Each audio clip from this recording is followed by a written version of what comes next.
प्रकाश के लिए दूसरे की जरूरत, जिंदा रहने के लिए दूसरे की जरूरत, अपने आत्मा की पूर्णता को छोड़ करके दूसरे की पूर्णता से पूर्ण होने की जरूरत, ये सब वासना है। तो शांति तुमको कहीं से उधार नहीं लेनी है, शांति तो तुम्हारा स्वरूप है। हाँ, श्री उड़िया बाबा जी महाराज तो उड़िया का पद गाया करते थे कभी कभी। तो वो उड़िया का पद तो हमको याद नहीं है क्योंकि हम उड़िया भाषा नहीं जानते हैं। तो उसका अर्थ होता था कि वासना विसार दो, यही सबसे बड़ा काम है। वासना विसारिदारो, यही बड़ो काम रहे। वासना विसारिदारो, हमको ये चाहिए, ये चाहिए, ये चाहिए। गृह पालाय दे जरा गोस्वामी तुलसीदास जी ने लगा मनुष्य लोलुप भ्रमत, हाँ, गृह पशु जो जहता सुर पद प्राण बजे। लोलुप भ्रमत गृह पशु जो जहता सुर पद प्राण बजे।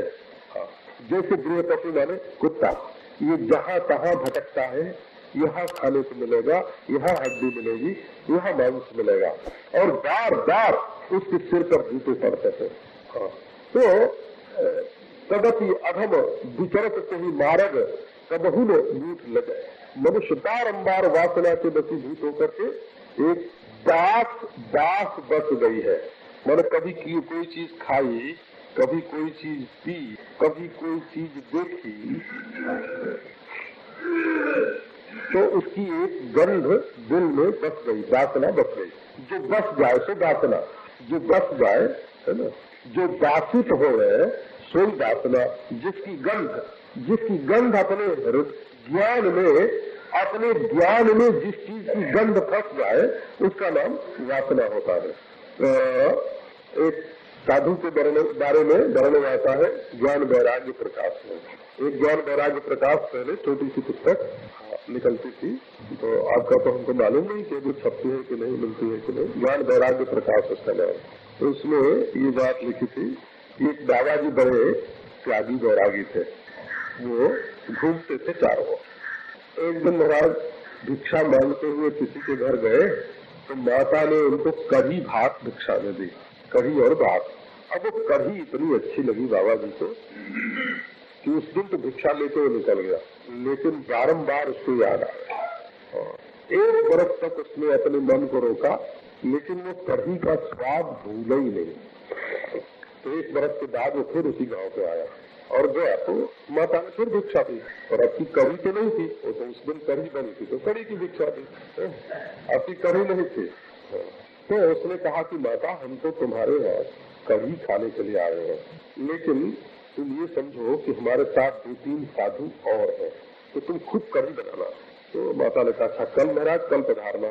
तो कल उसने खूब सारी कढ़ी बनाई और बाबा जी आए। उसने कहा महाराज और मूर्ति कहाँ है? बोले कि और मूर्ति अंतरिक्ष में से आवेंगे। हाँ, वो मूर्तिमान होकर नहीं आवेंगे, तुम एक कमरे में 3-4 साधुओं के लिए कढ़ी की थाली लगा के और भात रख, और कमरा भी बाहर भीतर से बंद कर लेंगे और महात्मा अंतरिक्ष से आके भोजन करेंगे। अब वो महाराज बैठ गया भीतर और लगा कढ़ी भात खाने, खाते खाते पेट भर गया। हाँ, तो उसने कहा कि 1 बरस तक तुमने हमको तंग किया है, अब आज तुमको खाना पड़ेगा। अब महाराज खाए, उसके बाद कह हो गई, कह हो गई, पानी भी रखवा लिया था। फिर मुंह धोया, फिर खाया, फिर कह, फिर खाया, फिर कह हो गई। बोले बेटे भाई, अब कभी तुम मत सताना हमको कि हमको वही कढ़ी खाने को चाहिए। एक दिन कढ़ी खाई तो मन में उसकी दास, उसकी गंध बैठ गई। हाँ, वो जब तब उस कढ़ी की गंध आया करे और मन में यही इच्छा हो तो हमको ये कढ़ी चाहिए।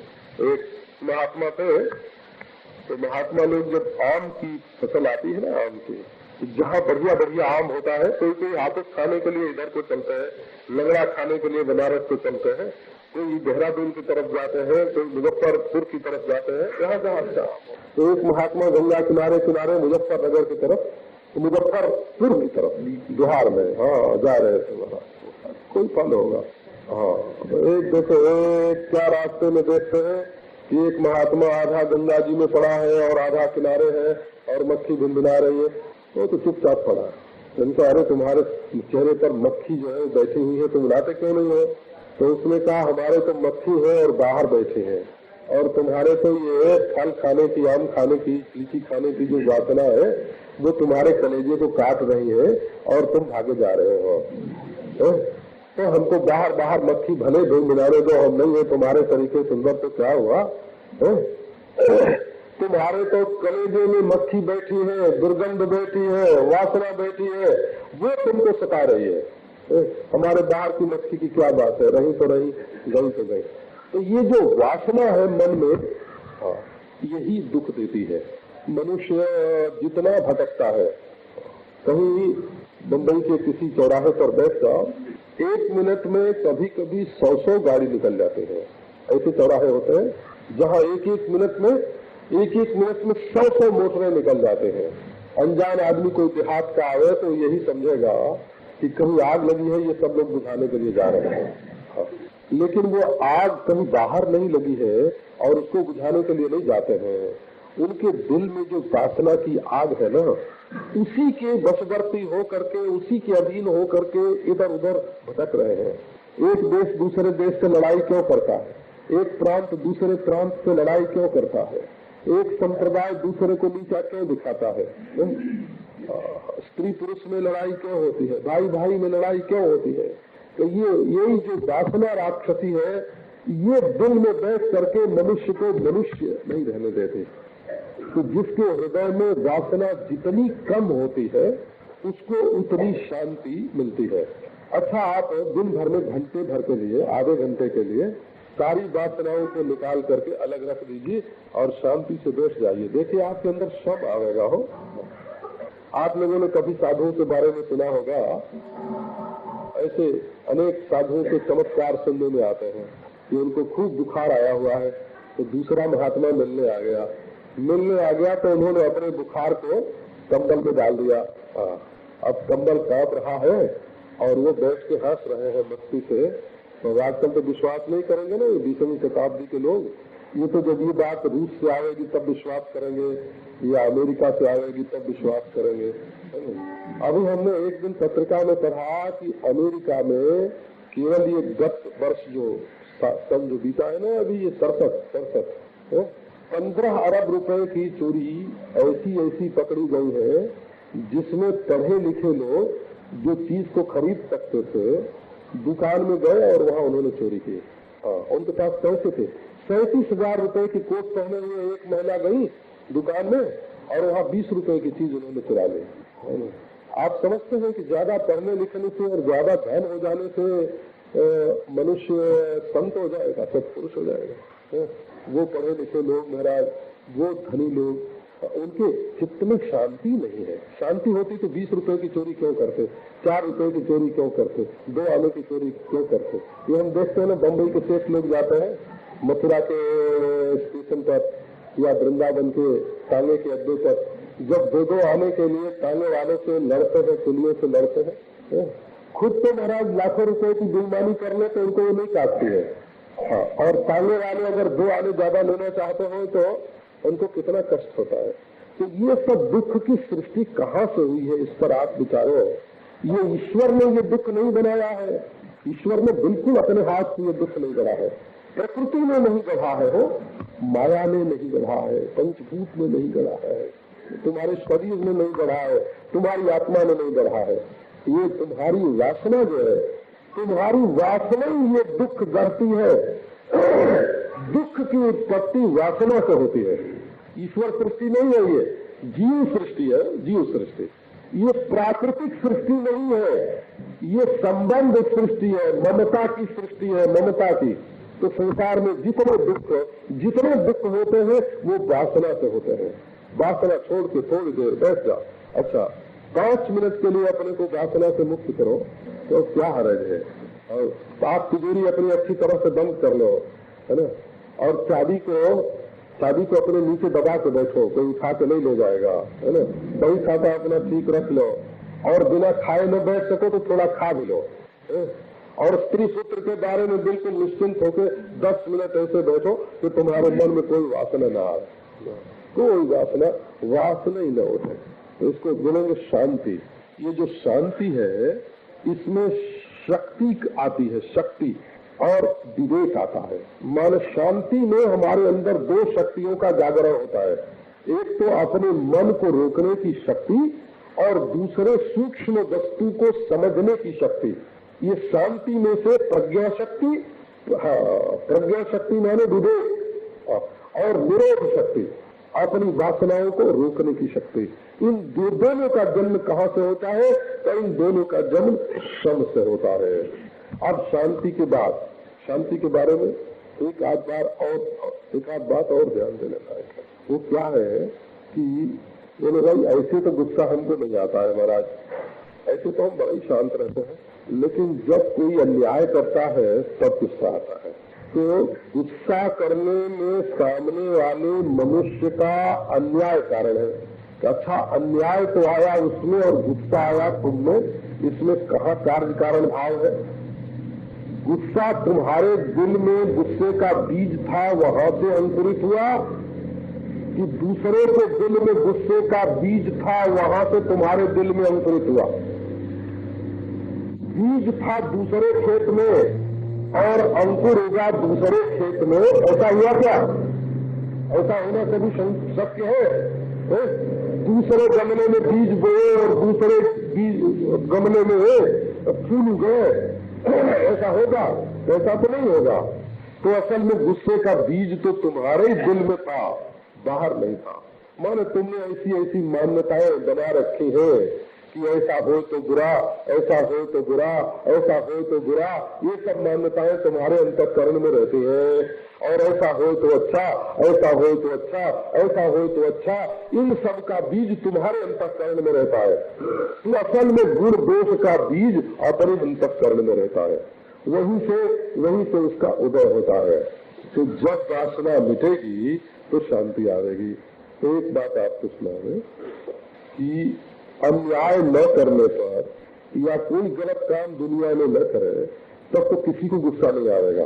परंतु तुम कोई तो नहीं हो ना, तुम तो साधक हो, ईश्वर की ओर चलने वाले हो, आत्मा का ज्ञान प्राप्त करना चाहते हो। अगर तुम्हारे अंदर सहिष्णुता नहीं होगी तो दूसरे के अंदर कैसे होगी? एक बार एक सज्जन ने उड़िया बाबा जी महाराज से पूछा कि महाराज ये वैराग्य तो बड़ा कठिन है, तो ये शांति तो अत्यंत कठिन है, भला ये जीव को कैसे होगी? तो उड़िया बाबा जी ने कहा कि अच्छा, अब ईश्वर वैराग्य किया करेगा। ये वैराग्य और शांति ईश्वर का धर्म नहीं है, ईश्वर को करने के लिए नहीं है, ये तो जीवात्मा के ही करने के लिए है। तो ये शांति अपने जीवन में कैसे आवे? अच्छा, कल इस पर विचार करेंगे। वासना त्यागः शमोयमिति शब्दितः निग्रहो स्थिरता चित्तैकाग्र्यं तु सल्लक्ष्ये समाधानमिति स्मृतम्। जो देखने में आता है कि कोई किसी वस्तु को चाहे तो चाहने भर तो वो अधिकारी नहीं हो जाता है।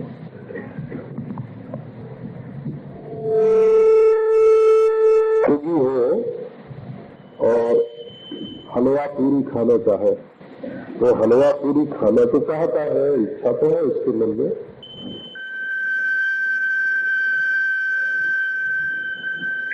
उसका रोग अच्छा नहीं होगा, रोग और बढ़ जाएगा। ये संसार का मनुष्य वासनाओं की अधिकता से दुखी है।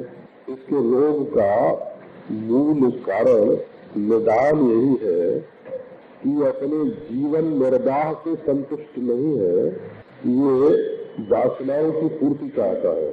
ये जितने से जाड़ा मिट जाए या जितने से लज्जा निवृत्त हो जाए उतने वस्त्र नहीं चाहता है। ये तो इतना वस्त्र चाहता है कि ऐसा दुनिया में और किसी के पास हो ही नहीं। तो दुख जो है वो कपड़े की कमी का नहीं है, दुख वासना की अधिकता का है।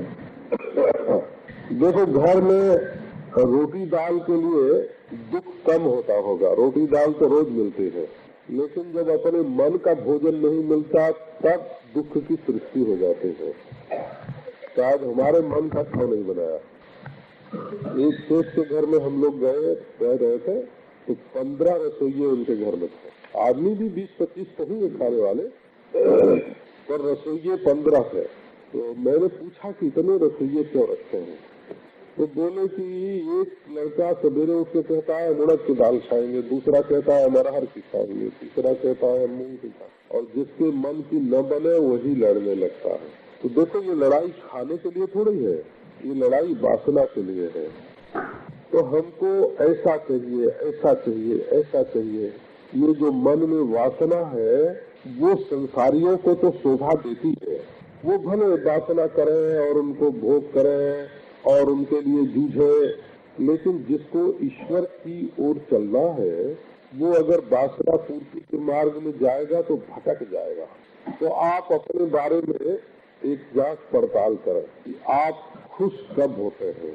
वासना की पूर्ति के रस से खुश होते हैं, जब आपकी वासना पूरी होती है तब आपको मजा आता है, कि यदि वासना को मिटा देने का मौका मिले और वो पूरी न हो तब आपको मजा आता है। तो जिसको वासना की पूर्ति में रस आता है वो संसार की ओर जा रहा है, और जिसको वासना की निवृत्ति में रस आता है वो ईश्वर की ओर जा रहा है। तो आप दूसरे को मत पहचानिए, ये नहीं कि भाई ये देखो वासना पूरी करके खुश हो रहा है तो ये संसार की ओर जा रहा है। दूसरे के बारे में विचार करने की जरूरत नहीं है, अपने बारे में विचार करो कि वासना की निवृत्ति होने से तुमको सुख होता है कि नहीं होता है। तो चलो बहुत बढ़िया। तो जो वासना की निवृत्ति से सुखी होता है उसके हृदय में शांति ज्यादा रहती है। तो ये वासना की निवृत्ति भी दो तरह से होते हैं, एक निरालंब और एक सालंब। तो सालंब क्या है कि अपनी बुद्धि को भगवान में लगाओ। ज्यादा पैसा कमाने में बुद्धि लगती है कि ज्यादा भगवान का चिंतन करने में बुद्धि लगती है? तो ये आपके सिवाय दूसरा और कौन समझ सकता है इसको? तो समो मन निष्ठता बुद्धि है, बुद्धि की भगवान में निष्ठा होना ही सम है। थोड़ा विश्वास रखो भाई। ये अगर ईश्वर का विश्वास छोड़ दोगे तो तुम्हारी जिंदगी बेसहारा हो जाएगी। एक महान आश्रय से तुम्हारा मन वंचित हो जाएगा। हम देखते हैं कई लोग जब बहुत निराश हो जाते हैं, ऐसा लगता है कि अब इनका हार्ट फेल हो जाएगा, ऐसे ऐसे संकट आते हैं। जब किसी का कोई कारखाना फेल होने लगता है या घर में अपने से छोटी उम्र का कोई व्यक्ति जब बीमार पड़ता है, जब कोई बड़ा भारी अपमान होने वाला होता है, तब ऐसा लगता है कि अब हार्ट फेल हो जाएगा। लेकिन उस समय यदि ईश्वर का विश्वास दिला दिया जाए कि भगवान तुम्हारा कल्याण करेंगे, देखो क्या नया चमत्कार तुम्हारे जीवन में अभी अभी प्रकट होता है, तो थोड़ा आश्वासन मिलता है, हो हृदय की गति जो है वो शांत हो जाती है। तो अब ये कहो कि ईश्वर पर विश्वास करके टिकने वाला आदमी कमजोर मन का है, तो ये नासमझी की बात है। असल में ईश्वर पर विश्वास करके टिकना ये बड़े बलवान मन का काम है। ईश्वर पर विश्वास करके और उसके सहारे पर अपने आप को टिका लेना ये कोई मामूली आदमी का काम नहीं है। तो एक तो वासना त्याग की पद्धति ये है कि अपने आप को ईश्वर के आश्रय में करे, बुद्धि की निष्ठा ईश्वर में होए। और दूसरी बात ये है कि संसार के विषयों में जो महत्व बुद्धि है उसको छोड़ दे। ऐसे लोग भी होते हैं जो ईश्वर पर विश्वास नहीं करते हैं, उनके जीवन में विश्वास नाम की जो धातु है, तत्व है, वो कम होता है। तो ऐसे लोगों के लिए क्या कोई मार्ग नहीं है? है, ऐसे लोगों के लिए भी मार्ग है। मार्ग ये है कि वो संसार की वस्तुओं में जो महत्व बुद्धि है कि इनके बिना हमारा काम नहीं चलेगा, उसको कम करें और शांति जो है अपने अंतरंग की शांति उसमें महत्व बुद्धि करें। तो ये दोनों तरह से ईश्वर में महत्व बुद्धि करो, चाहे शांति में महत्व बुद्धि करो, तब बाहर की वस्तुओं के छोड़ने का सामर्थ्य उदय होगा। सदैव वासना त्यागः समोयमिति शब्दितः और वासना की पूर्ति को सस्ती मत बनाओ, उसको महंगी बनाओ। एक सज्जन किसी लड़की पर मुग्ध हो गए हो, उससे जाके पूछा तुम्हारे पास पहुंचने का मार्ग क्या है, तो उसने कहा विवाह। हुआ न? देखो, वासना की दौड़ को रोकने का एक रास्ता मिल गया कि नहीं? तो जब विवाह होगा तब वासना पूरी होगी। अब विवाह में तो लोगों की राय लेनी पड़ेगी, समय निश्चय करना पड़ेगा, समाज के सामने स्वीकृति देनी पड़ेगी। जो तत्काल वासना जो है ना कुमार्ग में ले जाना चाहती थी, उस पर रुकावट लग गई। एक साधु था, उसके मन में आया कि आज गुड़ खाए। तो गुड़ खाना क्या मुश्किल है, किसी के घर से गुड़ की एक डली मांग ली और खा लिया। एक गुड़ की एक डली देने को कौन मना करेगा? तो उसने कहा कि नहीं, ऐसे नहीं खाएंगे। गांव में गया जहाँ गुड़ बनता है, तो बोले भाई हम कोई मजदूरी करना चाहते। तो कोल्हू चल रहा था, किसान ने कहा कि बाबा मजदूरी करना चाहते हो तो हमारा कोल्हू चल रहा है, इसके पीछे पीछे घूमो, आगे आगे बैल, पीछे पीछे बाबा जी हाँकते रहे। दिन भर हाँक लिया, पुराना जमाना, 1 पैसा मजदूरी का मिला। हमारे समय तक हम लोग दिन भर काम करने का 4 पैसा देते थे। हमारे गांव में मजदूरी 4 पैसा रोज थी। हमने सैकड़ों मजदूरों से और वर्षों तक काम लिया है 4 पैसे रोज पर। अच्छा, दादाजी ने दिन भर कोल्हू हाँक लिया, शाम को मिला 1 पैसा। उसने कहा अच्छा भाई 1 पैसे का गुड़ दे दो। अब तो 1 पैसे का गुड़ मिला, काफी मिला। तो गुड़ हाथ में लेके बाबा जी बोले कि देखो मनीराम, फिर गुड़ खाने की इच्छा करोगे तो ऐसे ही दिन भर कोल्हू हाँकना पड़ेगा। दिन भर बैलों के पीछे घूमोगे तो 1 डली गुड़ की मिलेगी। अब करोगे इच्छा ऐसी? माने अपनी वासना पूर्ति को सस्ती मत बनाओ। जब जो मन में आया सो कर लिया, जो मन में आया सो ले लिया, जो मन में आया सो भोग लिया, जो मन में आया सो बोल दिया। अपने वचन को, अपने कर्म को, अपने भोग को, अपने संग्रह को सस्ता मत बनाओ। जितने परिश्रम से वो सिद्ध होगा उतने ज्यादा उसकी पूर्ति से सुख मिलेगा। पहले लोग पैदल चल के जाते थे बद्रीनाथ, 1 महीना जाने में लगता था, 1 महीना आने में लगता। केदारनाथ गए, बद्रीनाथ गए, वहाँ पहुँचने पर और वो वसुधारा की चम चम चम चमकती हुई चोटी सूर्योदय के समय, सूर्यास्त के समय देख करके वो आनंद आता था, क्या पूछता। अब मोटर से जाते हैं ना, बढ़िया चाय पीने को नहीं मिलती है, वहाँ तो गंगा जल प्रधान चाय मिलती है ना। हाँ, दूध बहुत कम, तो घंटे 2 घंटे वहाँ रह के देख के अरे राम राम राम, हम मोटर से काहे को 2 दिन तक चलते रहे और काहे को 2 दिन में अभी लौटेंगे। बड़ी तकलीफ उठाई, यहाँ तो कुछ देखने का ही नहीं है। तो क्लेशा फले नहीं पुनर्नवताम विधत्ते। जब तकलीफ उठा करके हम कोई फल प्राप्त करते हैं तब उसमें मजा आता है, और बिना तकलीफ उठाए दूसरे ने कर दिया, दूसरा रोटी बना के खिलाए, तो हम एक ही काम कर सकते हैं कि ये जल क्यों गई है, या कच्ची क्यों रह गई है, टेढ़ी क्यों हो गई है, यही कर सकते हैं। और खुद बना के रोटी खाए तब न जलने की शिकायत करेंगे, न टेढ़ी होने की शिकायत करेंगे, न कच्ची रहने की शिकायत करेंगे। जब हम किसी वस्तु के साथ अपना श्रम जोड़ेंगे तब उसमें जो मजा आएगा वो पक्का होगा। और सच्चा भोग जब हम भोगेंगे तब उसमें केवल खुचर निकालेंगे, केवल दोष निकालेंगे। इसलिए वासना पूर्ति के मार्ग पर चलना ये खतरे का काम है, जोखिम का काम है। और वासना निवृत्त करके सुखी होने का जो मार्ग है वो निरापद मार्ग है, उसमें किसी प्रकार की आपत्ति और विपत्ति नहीं है। निग्रहो बाह्य वृत्तीनाम दम इत्यभिधीयते। केवल दम है ना, दमन। वेदों में एक कथा है, एक बार देवता, मनुष्य और दैत्य तीनों ब्रह्मा जी के पास गए और तीनों ने प्रार्थना की कि महाराज कुछ उपदेश करो। तो ब्रह्मा ने, प्रजापति ने कहा the the the the the the the the the the पहले उपदेश करने वाले उपदेश कम करते थे, समझने वाले की अक्ल पर ज्यादा छोड़ते थे। और आजकल के उपदेष्टा जो है वो उपदेश ज्यादा करते हैं, श्रोताओं की समझ पर कम छोड़ते हैं। क्योंकि श्रोता भी सोचते हैं कि हमको समझदारी न लगानी पड़े तो बहुत अच्छा, हमको तो साफ ही साफ बात थी।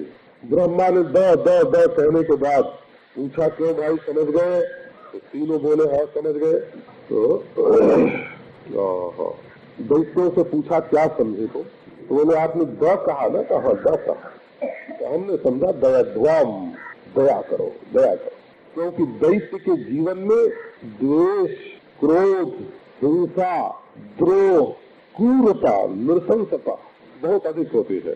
तो दैत्य ने कहा हम समझ गए, हमारे अंदर दया की कमी है। तो आपने द कहा, माने दया करो दया करो दया करो। देवताओं से ब्रह्मा ने पूछा तुम क्या समझे भाई? तो देवताओं ने कहा हम भी समझ गए। तो आपने कहा द माने क्या होता है? दाम्यध्वम दाम्यध्वम, दम करो दम करो दम करो। माने देवता लोग भोगी बहुत होते हैं, उन्होंने पहले पुण्य कर लिया। जैसे पहले कोई रुपया कमा के रख ले या बाप दादों की कमाई मिल जाए या पहले से कमा के रख ले, तो मनुष्य की भोग में रुचि बहुत अधिक हो जाती है। और रोज नून तो लकड़ी जुटावे तो परिश्रम करने के बाद खा पी के सो जाने का मन होता है, भोग विलास में लगने का मन नहीं होता। तो देवता लोग तो पहले से कमाई करके रखे हुए हैं, होटल में ठहरे हुए हैं। स्वर्ग देवताओं का होटल है, निवास स्थान नहीं है। वहाँ जब बिल चुकाने की ताकत उनके अंदर नहीं रहती तो वहाँ से उनको निकाल दिया जाता है। क्षीणे पुण्य मर्त्यलोकम विशंति, जब उनके पास पुण्य की पूंजी नहीं रहती है तो वहाँ से गिरना पड़ता है। अच्छा जी, बोले आपने ये कहा कि तुम लोग बड़े भोगी हो, जरा इंद्रियों का दमन करो। इंद्रियों की आदत नहीं बिगाड़नी चाहिए। मनुष्य को हाथ हिलाने की आदत पड़ जाती है तो फिर उसको रोकना मुश्किल हो जाता है। जो लोग कुर्सी पर बैठ के पाँव हिलाने की आदत है ना, पाँव हिलाने लगते हैं, वो कोशिश करें कि हम पाँव हिलाना बंद कर दें तो उनका मन ही नहीं लगेगा कुर्सी पर बैठने, बार बार उठ जाया करेंगे। क्योंकि एक था काशी में ब्राह्मण, वो पास करता था, तो पास करते समय झूमता था, है ना, आगे आगे ऐसे, आगे पीछे ऐसे। सुवर्णाश्रम धर्मेण तपसा हरितोषणा साधनम प्रभुताम वैराग्य। तो गुरु जी ने कहा कि देखो बेटा, पास करते समय हिलना नहीं चाहिए। तो गुरु की आज्ञा मान के बैठा, पास करने लगा। तो थोड़ी देर में आया, महाराज हमारा तो मन एकाग्र हो जाता था झूमने में, हिलने में, है? अब न हिलने से तो हमारा मन व्याकुल हो रहा है। तो छोटी छोटी आदत, देखो ये हमारा मतलब ये है कि जब जिंदगी में कोई छोटी छोटी आदत पड़ जाती है तो वो छोड़ने में तकलीफ होती है। यदि तुम अपने इंद्रियों के भोग की आदत डाल लोगे तो उनके बिना जिसके हाथ से खाने की आदत पड़ जाएगी नहीं छूटेगी। जैसा भोजन करने की आदत पड़ जाएगी वो नहीं छूटेगी, तकलीफ देगी। जैसा देखने की, जैसा खाने की, जैसा सुनने की, जैसा करने की, जैसा भोगने की आदत जिंदगी में डाल लोगे वही फिर तुम्हारे लिए तकलीफ का कारण बन जाएगा। तो बोले आदत डाल के फंसो मत, इंद्रियों को काबू में रखो। एक साधु आए, किसी देश के घर में ठहरे, तो लोगों ने साधु की बड़ी तारीफ की, बहुत अच्छा साधु है, बहुत अच्छा साधु है। पर उसके अंदर बात ये थी कि बिना दूध पिए उसको शौच नहीं होता था, दूध पिए तब तकलीफ है। उड़िया बाबा जी महाराज से किसी ने कहा, तो बोले कि देखो अभी तो वो साधु बहुत बढ़िया है, लेकिन बाद में वो किसी का देवी साधु बनेगा। देवी साधु क्या होता है? जो किसी सेठ के पॉकेट में रहे, बाद में सेठ ही को भगवान मानने लगे। हम ऐसे साधुओं को जानते हो, सेठों के घर में रहने लगे कि हम पैसा तो छूते नहीं, खुद बना के खाते नहीं, उन्हीं के घर में बढ़िया रोटी खाने लगे, दूध पीने लगे, उनके घर में रहने लगे। तो बाद में रोटी देने वाले अन्नदाता सेठ को ईश्वर कहने लग गए, उनके जेब में हो गए, उन्हीं की तारीफ करें, उन्हीं को ईश्वर बतावें, उन्हीं का ध्यान करें, उन्हीं की पूजा करें, बोले बस बस इसी के रूप में ईश्वर है। तो अपनी आदत जो है नहीं बिगाड़ना चाहिए। इंद्रियों को निग्रहो वाह्य वृत्ति नाम, बाहर के विषयों की जो वृत्ति आती है उसको रोक करके रखना चाहिए। इसको बोलते हैं दम। मनुष्यों का नंबर आया तो ब्रह्मा जी ने पूछा, मनुष्यों तुम समझ गए? बोले हाँ महाराज समझ गए। और क्या समझ गए? आप कह रहे हैं कि दध्वम दान करो दान करो। तो मनुष्य की वृत्ति कैसी है? तो ये रखने की है, रोकने की है, रोकने की। कोई चीज इसके पास आए तो ये आज आती है चीज तो कल के लिए भी बंदोबस्त करके रख लेता है। ये सोचता है कि देखो हमने तो कमा लिया, हमारे पास तो ईश्वर ने भेज दिया, पर हमारे बेटे के पास तो भेजेगा नहीं। न हमारा बेटा उद्योगी होगा, न प्रारब्ध वाला होगा, न ईश्वर उसके ऊपर कृपा करेगा, न वो समझदार होगा। तो अपनी कमाई आदमी बेटे के लिए रख लेता है, और बेटा उसका जो सत्यानाश करता है वह अपने हाथ से जो अपने अन्न का, अपने धन का, अपने जीवन का सदुपयोग नहीं कर लेता, वो तो नासमझ है।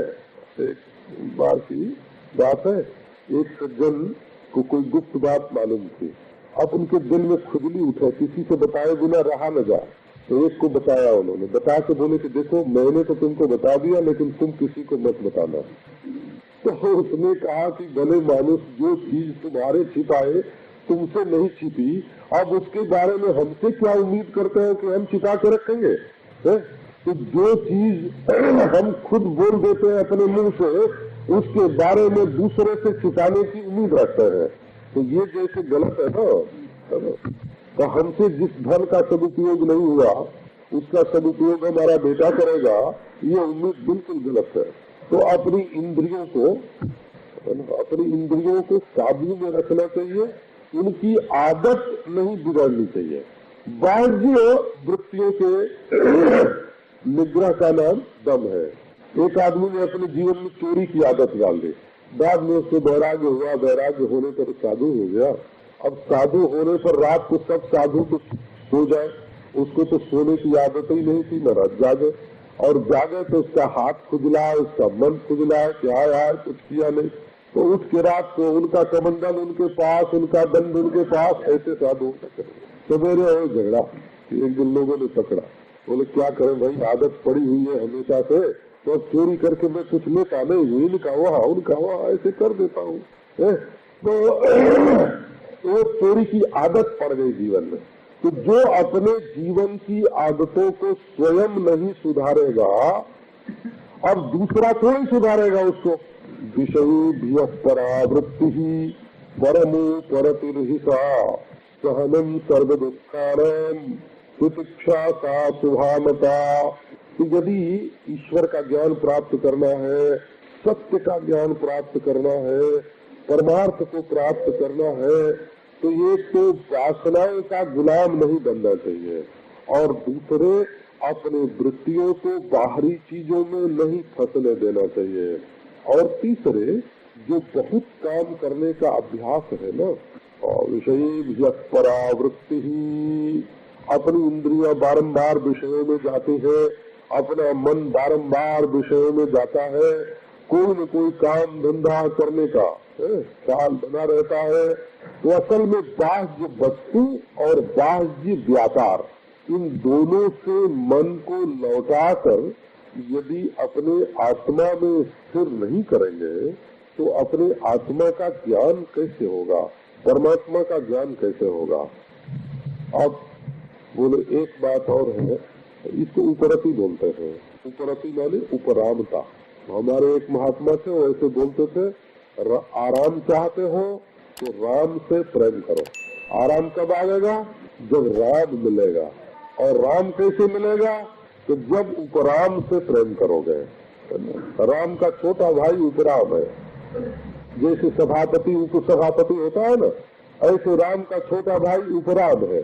यदि तुम राम को प्राप्त करना चाहते हो तो उपराम से प्रेम करो। और जो आए हुए दुख को सहन करने का सामर्थ्य नहीं रखता है, ऐसा कोई काम नहीं है जो बिना थोड़ी तकलीफ उठाए, बिना थोड़ा दुख सहे हो सकता हो। जो बात बात में घबरा जाता है, बात बात में घबरा जाता है, वो कोई बड़ा काम जिंदगी में नहीं कर सकता। अब बताते हैं काम करते हुए आगे बढ़ना चाहिए। तो एक सज्जन थे,